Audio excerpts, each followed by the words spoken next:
چلیں آج کی گفتگو کا آغاز ایک بہت ہی ڈرامائی منظر سے کرتے ہیں۔ بنی اسرائیل فرعون کی غلامی سے ابھی ابھی نکلی ہے، سمندر کو اپنے لیے راستہ بناتے دیکھا، آسمان سے من و سلوہ کھایا، اور اب وہ اس مقدس سرزمین کے بالکل سامنے کھڑی ہے جس کا اللہ نے ان سے وعدہ کیا تھا، یعنی ہر طرف سے کامیابی نظر آ رہی تھی۔ جی بالکل، لیکن یہیں پر آ کر کہانی میں ایک نفسیاتی گرہ لگتی ہے۔ ایک طرف اللہ کا وعدہ اور تازہ ترین معجزے تھے، اور دوسری طرف اس زمین پر قابض ایک بہت طاقتور قوم جبارین کا خوف تھا، اور یہی وہ خوف تھا جس نے اس قوم کو آپ کہہ لیں کہ مفلوج کر دیا۔ اچھا، تو اللہ کا حکم تو صاف تھا کہ شہر میں داخل ہو جاؤ، لیکن یہ جبارین کون تھے؟ مطلب کیا چیز تھی جس نے انہیں اتنا ڈرا دیا؟ دیکھیں، روایت کہتی ہیں کہ وہ غیر معمولی طور پر قداور اور طاقتور لوگ تھے۔ مطلب یہ کہانیاں تھیں کہ وہ پہاڑوں سے چٹانیں اکھاڑ لیتے ہیں۔ تو یہ باتیں سن کر ہی بنی اسرائیل کے دلوں میں دہشت بیٹھ گئی۔ اوہ!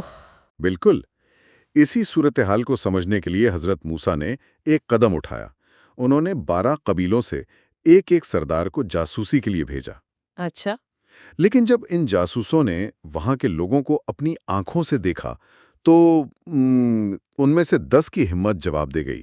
انہیں ایسا لگا کہ ان دیوں جیسے لوگوں کے سامنے تو ہم ٹڈیوں کی طرح ہیں۔ ایک منٹ، یہاں ایک سوال ہے۔ کیا ان 10 جاسوسوں کا ڈر بالکل ہی بے بنیاد تھا؟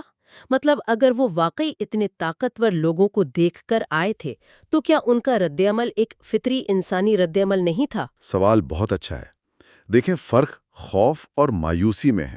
خوف فطری تھا، لیکن اللہ کے وعدے اور معجزات دیکھنے کے بعد اس خوف کو مایوسی اور نافرمانی میں بدل دینا، یہ ایمان کی کمزوری تھی۔ صحیح۔ باقی 2 جاسوسوں، حضرت یوشع بن نون اور کالب بن یوفنا، انہوں نے بھی تو وہی منظر دیکھا تھا، لیکن ان کا نظریہ مختلف تھا۔ ان 10 لوگوں نے واپس آ کر پوری قوم کا مورال ہی توڑ دیا۔ اور قوم نے بھی کیا کمال رد عمل دکھایا۔ وہ رونے پیٹنے لگے اور کہنے لگے کہ اس سے تو مصر کی غلامی ہی اچھی تھی۔ جی، اور پھر انہوں نے وہ تاریخی گستاخانہ جملہ کہا، اے موسیٰ، تم اور تمہارا رب جا کر لڑو، ہم تو یہیں بیٹھے ہیں۔ بالکل، یہ صرف نافرمانی نہیں تھی، یہ اس غلامانہ ذہنیت کا ثبوت تھا جو صدیوں کی غلامی نے ان میں پیدا کر دی تھی۔ بالکل وہی، وہ آزادی کے فیصلے کرنے کے قابل ہی نہیں تھے۔ اور جب بات اس حد تک بگڑ جائے تو پھر یہ وہ نقطہ ہوتا ہے جہاں اللہ کا فیصلہ نازل ہوتا ہے۔ تو حضرت موسیٰ نے دل برداشتہ ہو کر دعا کی؟ جی، انہوں نے کہا، اے رب، میرے اور اس نافرمان قوم کے درمیان فیصلہ فرما دے۔ اور پھر فیصلہ آ گیا۔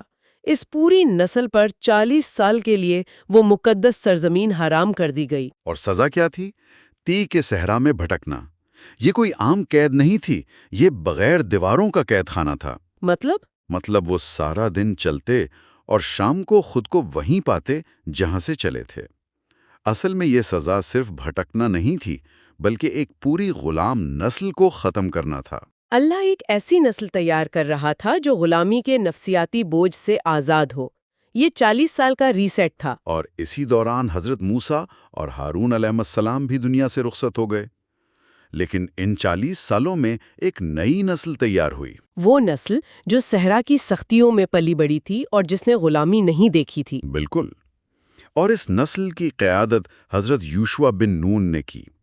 جب یہ نئی پختہ ایمان والی نسل آگے بڑھی تو منظر ہی بدل گیا۔ اچھا؟ وہی جبارین جن سے ان کے باپ دادا ڈر گئے تھے، اس نئی نسل کے ایمان کے سامنے ٹھہر نہ سکے۔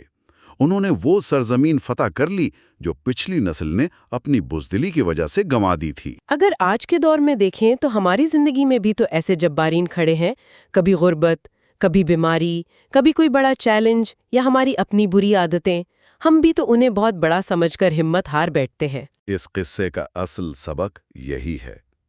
کامیابی صرف طاقت یا تعداد سے نہیں ملتی، بلکہ اس ذہنی آزادی سے ملتی ہے جو اللہ پر توکل سے پیدا ہوتی ہے۔